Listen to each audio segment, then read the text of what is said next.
Newton's law of gravity is the law that Isaac Newton proposed that there's an attractive force between any two masses anywhere in the universe, and it depends on the size of the masses, the inverse square of the distance between them. It's always attractive, and it's along the line joining the centers of the masses. In this equation, F equals G times M1 times M2 over R squared, G is what's called the universal gravitational constant, and as far as anybody knows, it's the same everywhere, and it always has been, although there's some interesting theories about how the universe would work if it changes over time or from point to point in the universe.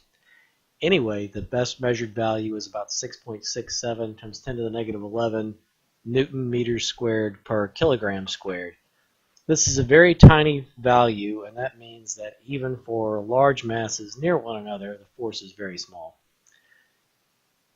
Why would we use this when we already have the much simpler F equals mg that we've used to find your weight, which is the gravitational attraction between you and the Earth? First of all, if we're not near the Earth's surface, we can't use this. And if we wanted to talk about the gravitational force between two things and Earth is not one of those things, we can't use F equals mg. So this new form is more important. To find the connection between them, let's say we wanted to find the force of attraction between a 100 kilogram person on the Earth's surface and the Earth itself. We put in into the formula above, we put in the mass of the Earth, which is about 5.98 times 10 to the 24 kilograms, and the radius of the Earth, about 6378 kilometers, but of course we have to use meters because that's the units that we have big G in.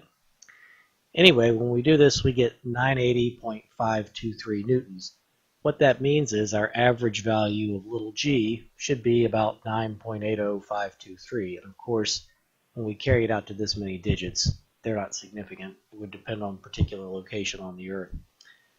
How much does this change, though, if we increase our distance between the center of mass of the 100 kilogram person and the center of the Earth? If we go to the top of a 1 kilometer tall building, that's actually taller than anything that exists right now, but there are plans to make buildings this large. What we would find is the gravitational force decreases by 0.3 newtons. That is, since a newton is about a quarter of a pound, this is somewhere in the ballpark of an ounce. It's 0.03%, or 300 parts per million. This is essentially nothing. What about on the space shuttle, assuming it could still fly? Their typical altitude was 300 kilometers above the surface of the Earth. All we have to do is change this R from 6378 kilometers to what's really 6678 kilometers. Here we do see a noticeable change. We're down to 894 newtons. That's about a 9% difference. Again, 9%, not incredibly large. For the peak altitude of the shuttle, the highest it ever went was on the Hubble repair mission. There we'd get a force of about 815 newtons, and that's about 17% less than you'd find on the Earth. That's beginning to get noticeable, but also we might point out it's obvious that the people on the space shuttle couldn't have been floating because of lack of gravity. The reason they float is they are falling around the Earth, and so is the shuttle, and the shuttle is falling out from under them. The way you can imagine this, let's say you are standing on the Earth, you throw a rock, that's the red dotted line here, and it forms a parabola and hits the ground. If you throw it faster, the parabola is larger, and the green line, it hits the ground further away. If you could throw it very fast and there's no air resistance, it would be falling at the same rate the Earth's surface is curving away from it, and it would come back around and hit you in the back of the head. This is an orbit, and it's a circular orbit in this case. What kind of speed do you need to throw the ball that fast? If we have no air resistance, the only force in place is this law of gravity, which we just discussed. That provides a centripetal acceleration, v squared over r, to move this ball in a circle. So we can just solve this equation and figure out what the velocity is. However, we do have to make a change, not really for this problem, but for future problems, we're going to need this. In reality, you saw when you looked at conservation of momentum, if we drop a baseball towards the Earth will actually jump up a little bit towards the baseball. It's a ridiculously small amount, but it will happen. When something orbits the Earth is also moving in a circle. The size of the circle depends on the masses of the body, so for something like the space shuttle, we can essentially ignore the motion of the Earth. But we want a general solution that will apply if the masses are not wildly different like they are with the Earth and a satellite. This is the concept of reduced mass. There we essentially replace two masses by one mass which is infinite and one that is this reduced mass. So the infinitely large mass won't move and we can ignore it.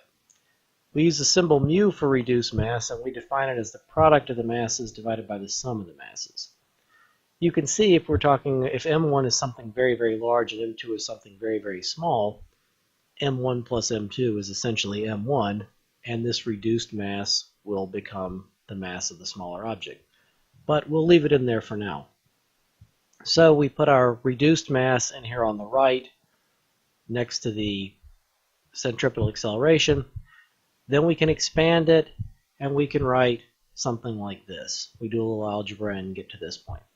So we want to solve for V, and you notice if we assume the mass of the baseball is 1/10 of a kilogram, it's completely negligible compared to the Earth's mass. We just ignore it. We make this calculation and we see that we get about 7,900 meters per second, or about 17,700 miles per hour. So that's why you've never seen anybody throw a baseball this fast and seen this effect happen. If we were throwing it at a larger orbital radius, the speed would be lower, but then we'd have to get up to that height in the first place. When is it that we have to use this more complicated version of gravitational force, and when can we get by with F equals mg?